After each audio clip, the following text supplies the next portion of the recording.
مولاي صل وسلم دائما أبدا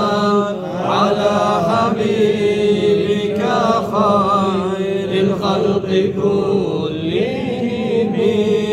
أطن أصيل محمد san Allah sılab yazgan kulsan dili bizge şahadatsan şafaat ya Resulallah gözümüzü yarıgısan ümmetini tarıgısan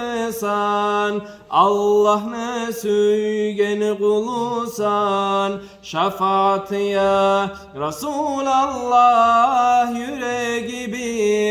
yüreği bizni Muhammed'in imanısan mümin kullarını yanısan şafaat ya Resulallah gözleri bizni Muhammed'in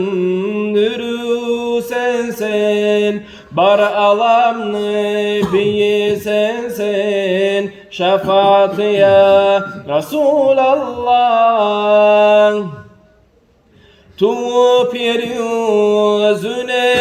geldin bu dünyaya yarık verdin Allah ne buyruğun ettin şefaat ya Resulallah tolgan ayday seni yüzün şekerde tatlıdır sözün ümmetine karat gözün şefaat ya Resulallah koptur seni Muhammed'in mucizatın alamga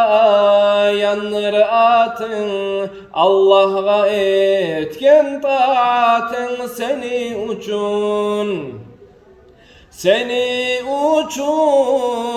Muhammed'in kurdu dünyanı bilmege borçlu boz onu sen ümmetin nicanı her kim tutsa seni sözün şek yoktur görürdür yüzün şefaat etersen özün şefaat ya Resulallah